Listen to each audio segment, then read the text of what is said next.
very excited to have Art here to talk about Arri's new Alexa Mini LF camera, and let's jump right into it. Should we start with the sensor? Sure. It's the same sensor that's in the LF, which is basically the same sensor that we put in all our cameras. There's been 3 minor revisions over time, but effectively the same sensor we came out with 9 years ago, and it's still the gold standard look. In this case, it's a Super 35 sensor turned sideways, stitched to another one, and that gives us the large format look. It also gives us the Netflix compatible UHD mode, and it also gives us 4.5K open gate for that extra extra large format punch that is becoming so popular with the reduced depth of field and all the things that come with that. And so, so this is the second Netflix approved Arri camera, correct? It's not officially Netflix approved yet, Okay. but they've said they don't see a reason why it wouldn't. It just the formalities haven't taken place yet. Okay. Okay. And there's a lot of new features on this camera that are really attractive. Tell us a little bit about the new media. Now you don't have to fiddle around in the back with your fingers trying to force that CFast card out. Well, you know, the original Mini was meant to be a drone camera. Nobody ever expected it to take off the way it did. So putting a card back there wasn't a big deal until you started putting all the other stuff on the back. Right. So now we've added this bump out for the codex drive, and new codex media standardized on 1 terabyte. It's SSD. You don't have to go through a lot of codex software anymore. There's a driver you load, it mounts on the desktop, just like any other hard drive. Nice. And all the media is recorded now to MXF wrappers. So same MXF RAW you found in the Mini, but also ProRes will end up in an MXF wrapper as well. So are there the standard recording formats then, as you found on the Mini? ProRes, Quad 4? Yes. Okay. Yes, up to XQ. Now, as far as recording formats off the sensor, it's the same as the LF. So you've got 4.5K open gate. You've got the 2.39 to 1, which is also open gate, but crops off the top and the bottom. And then UHD, which is a subset of that. 4.5K sensor, but 3.8K crop for UHD. And then you also use that for anamorphic. Okay. Yeah, because I've seen Arri came out with a white paper also for using 35mm anamorphics. Yes. As well. Yeah, Master Anamorphics work great on this, and they're Netflix approved on that one, and I'm sure they'll be Netflix approved on this one too. Okay. But yeah, getting away from the CFast card, I think it's probably a good thing. You know, it was a great experiment, but we found a lot of people were using non-Arri approved media, and there's actually a fairly extensive cooling system in the Mini. Where the CFast card rests against the edge of the card slot, and there's a cooling element there. Okay. Because if you're recording Arri RAW, it's a lot of data going through that. And we go through a lot of media testing, to find the cards, even from the manufacturers that we approve, to find cards that further meet our specifications. If you put tape on the card, you put it in the slot, use different media, and the heat sinks in a different place, you start having some issues. And the rule of thumb was, rental house told me if you put a CFast card in a Mini and it takes longer than 4 seconds to mount, stop using the card. And so this is a nice, robust, and it standardizes format. Everything. It does, and this will be the format for all the foreseeable Arri cameras that we'll be coming out with over years to come. I think that's smart. Yeah, and it's still I compact, think so too. and that's nice to hear that it mounts easily on the computer. And yeah, it does, and you can either mount. I think you can mount directly. I think there's a port on here somewhere. I haven't played with it yet. This is one of the first times I've held it. There's a reader. There's 2 ways to mount it on your computer, and you'll find more about that. Oh yeah, no, it's kind of fun. It's like I'm learning about this camera more today, and this camera is actually leaving the show floor. It's going at the end of day. It's going to Korea tonight. It came here from New York. We had it in Burbank for a day last week. Yeah, it's been going all over the place. So the fact that we're even standing here with this camera is pretty cool. Yeah, it's pretty cool. Cool. So how about the viewfinder cable? There's some small updates and improvements on this camera. So wow, is that a single pin? Yeah. I don't know how they do it, and you don't have to orient it. This was the single most difficult cable to work with because Yep. there was so much going on and so Right. many fine pins. You couldn't reach around the camera and just plug it in, or you'd wreck it. Right. You had to be very careful, and if you You, oriented you it couldn't right, twist it. no. And people always want to twist that cable because it wouldn't come out just right. So I have to twist lock it, and then they ruin a $250 cable. Right, and, Yeah. and we wanted to make it compact, and there's a lot of communication that has to go on. This is an industrial connector that they found, and it just doesn't matter which way you put it in. Wow. You just stick it You're in. kidding. It works the same way on both sides. Viewfinder comes, boots right up. Wow. Yeah, it's pretty amazing, and it came up fast. Yeah, so- it came up fast, and it's also like right there. You're not having to run coiled cable that you're just Right, exactly. Okay, exactly. that you're velcroing together. Beautiful. Okay, and so the new viewfinder is also another extremely exciting update. Yeah, they moved some stuff around to make it really water resistant. So, in theory, you can cover the camera and then use it out in the rain, and you get some water on this, it's not going to explode. They moved the wheel off to the side, I understand, to make it more waterproof. It's also a button. Okay, And as instead of you- having it here. Yeah, so as you navigate, let's see, let's do that. Well, I can get behind her now. So menu just comes right up. Go through. You were asking about recording codecs. Yep. Let's see. And this Still screen getting is used to it. larger than the existing LCD monitor on the It is, Mini, which is why really nice. they decided to change the interface to take advantage of that. So instead of navigating from the front, now you can. The scroll UI through. is really clean. It is, and the letters are nice and big. Yeah. I can even do it this way. Yeah. It's kind of it's right between like the old Alexa Mini viewfinder and almost a 5-inch monitor, right? Is it almost 4 inches or so? I would guess. I think it's almost just under 5 inches, which is Yeah, 4.5 inches maybe. It's funny because I'm as technical as people think I am. I don't remember the specs. I can tell you how this whole thing It's works. bigger. I but know that. It's bigger. It's bigger, I can tell and you it's bigger. clean. Yeah. But yeah, it's very cool. It's got all, let's see, resolution, the same 3 options that you get in the Alexa LF. Okay. Oh, actually, wait a minute. And those same familiar 3 buttons on the top and bottom to select your different. Oh, this is Menu interesting. options. I didn't even know this was in here. So you can shoot LF 16:9, so the UHD mode, it'll end up HD downsampled. Oh, interesting. That's new. I didn't know about that. Huh. That's pretty cool. Okay. Yeah, the LF has 3 formats. This one has 5. If you really want a lot of runtime, huh? Yes, Okay. but still get that that large format look, but in a smaller file. Yeah. And which so I think is a I good guess idea. this could be the point to ask: will there ever be Super 35 mode, Super 16 mode on this camera? Probably not Super 16 mode. We're getting a lot of requests for the Super 35 mode. Maybe. We'll see.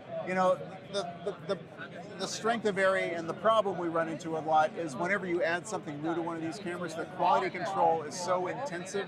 Like when this thing gets made, it goes into an oven. I think it's 40 degrees centigrade for hours. Then they take it into a refrigerator at something like minus 20 for hours. And then they put it on a paint shaker for it's like the equivalent of driving 200 miles over cobblestone roads. And then they take it and they try to turn it on.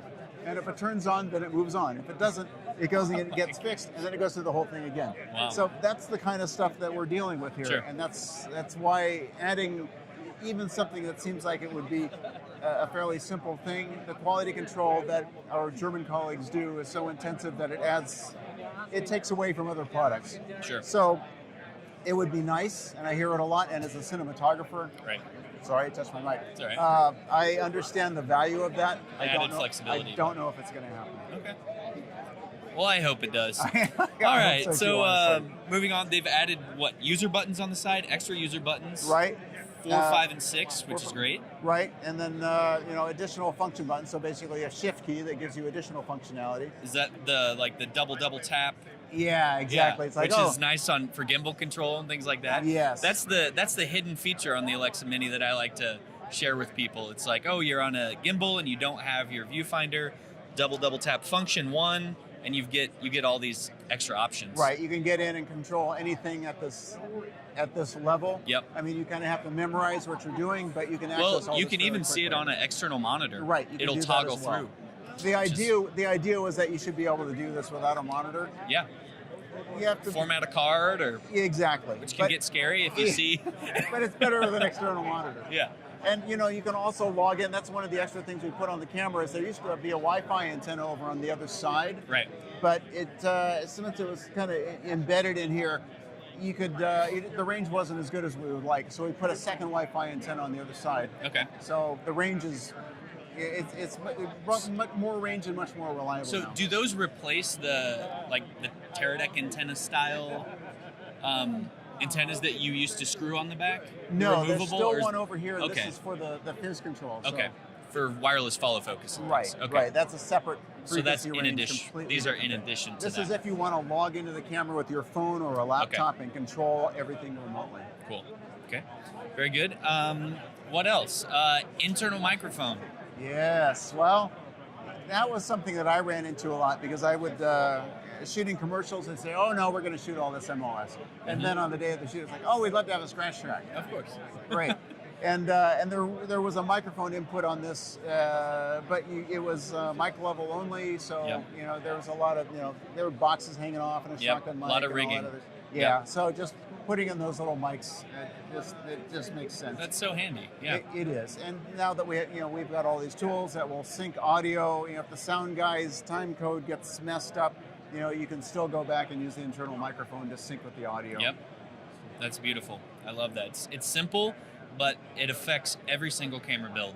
It does. Just not necessarily having to have that mic rigged in that extra box. So That's great. I like this little guy. And this is kind of fun. This is the Is this a new OCU, product as well? Operator Control Unit. Huh. The idea is that now that the assistants are always so far away because these cameras are so mobile, and of course everyone's pulling focus off monitors because everyone wants to shoot the rehearsal and they want to shoot wide open, and it's the only way you can kind of keep up. of course, brave new world. But if the assistant has to step away to do something else, like do something with the camera, which Yeah. takes them away from that, and the operator wants to grab a focus mark on an actor To or a frame up. stand-in, Yeah. you can very quickly jump Wow. in, and this overrides the WCU4. Okay. So if the WCU4 is 20 feet away at the assistance monitor, the operator can go, oh, I want to see the background, check Wow. for cables or look at a reflection, and now I can come back up to here, or Without just screaming at the AC. right, and right, exactly, Yeah. exactly. And you can also control iris. There's 3 function buttons that you can assign to different functions, like iris. We don't have a motor on the iris. Oh, But now we do have a motor. It can do function on 3 the iris. channel though. It can. So we got iris Focus, control, iris, zoom. and then we've got focus over here. Actually, we have focus over. Let me say no control. There we go. There we go. I think it's having. Wow. This is firmware 0, so. Hey, no, it's still pretty clean. But this works very nicely in the LF and all the other cameras too. So Okay. it's just an add-on to save time and that's on just set. similar, just It's daisy just- chains, Just right? L-bus. Okay, Yeah, L-bus so daisy it's chain. The daisy chain. Yeah. We had to come up with L-bus because there's not enough room to put the same kind of serial ports you have on the LF, Yeah. where one cable controls one thing. So it's a little computer network. Okay. It just simplifies everything. And that port is still It's is that still on still the under other here? side. Right, it's on the other- lens On the other connection. side of the lens mount. Very good. And then anything else we should cover here? I guess there's some extra accessory ports here in the back. There are. So we've got Ethernet, EXT, we've got remote run stop, which is basically 24 volt power, 12 volt power. We now have an audio port on the back. Oh, instead is of that on the front and back, or they Just, moved on, it to just the back? on the back, yeah. It just, Okay. just makes more sense on the back. Yeah. Okay. Like I said, it was always meant to be a drone camera, so they figured you'd put a little mic here and plug it in up front Sure. and just get a scratch track. Now we're kind of taking things a little bit more seriously. Okay. Time code, SDI 1 and 2, and we got sync in, so, Okay. tri-level sync. Yep. Power port. Great. Actually, that's the battery port, but same thing. Time code in, antenna. So it's a little bit more of a production-ready camera. I mean, Yep. this time we knew how people were going to use it. Yep. Right. It wasn't a surprise that everyone jumped on this as an A camera. No, we never dreamed the other Mini was going to be an A camera. Right. But this is the size that everyone wants. Yep. And I used to shoot a lot with the Mini in commercials a lot. And Right. just putting it on easy rig and just being able to do this all The the time. flexibility, Yeah, yep. it's just Yep. amazingly flexible. Not having to worry about Am I going to put a camera in a tight spot? You know, do I have to plan ahead for that? No, I've just got a small camera. I can do whatever I want. So that's great. Yeah, we're thinking of this as the shift is now. This is more the production camera, and then that's the high speed or studio camera where you need a lot of different monitoring outputs. You want to shoot high speed. You want more options as far as just monitoring and. Because this goes up to 40 frames at 4.5K, is that correct, I believe? Yes, and I think it'll do 60 in ProRes. Okay. So at 4.5K? Yeah, and 40 in RAW? Yeah, and actually in ProRes, I think it goes faster than the LF does in one mode. Okay. I'd have to get my cheat sheet out. Yeah. But yes, you're going to get better. You're going to get faster. More high-speed options in the big boy. But this will still give you some good options. Like in commercials, I would regularly shoot like, if I'm shooting kids running across a field of wheat or something like that. Anywhere from 30 to 60, depending on the vibe you want, and you can get that with this. Yeah, beautiful. If you want to go faster, you want to go 90 or something like that, you're shooting an explosion, then you probably want to bring one of those out. Yeah. And if you have a set where everyone wants to see something different, then that would also be the camera for that. A little more capability. Yeah, exactly. All right. Well, very good. I think that covers it. All right. Anything else you want to add about the Alexa Mini LF? 12-volt camera, 24-volt camera. Okay. That is a big difference It is for a big power difference. draw. Yeah. Yes. Okay. So this will draw probably about as much as a regular Mini will. Maybe a little bit more. We're thinking, 60 watts, somewhere in there. That hasn't been finalized. But the Alexa LF has the built-in wireless transmission. Built-in video transmitter, yes. Yep. And people come over, I've had a couple of people come over and say, I want video out of this. Well, that's great. How much bigger would you like it to be? How much less mini do you want it to be? Exactly. Right. And, if you want, the idea is we start small and then you can add on as you need, because that means you can always strip down to what you want. Right. And if you want to make it small, okay, you run a cable. For a period of time when you cram this thing into a corner. If we put video in, you can't do that. Right. Right. Build it as you please. Exactly. All right. Thanks so much for your time, Art. Great getting this update. So, thanks for a lot. coming by. Yep.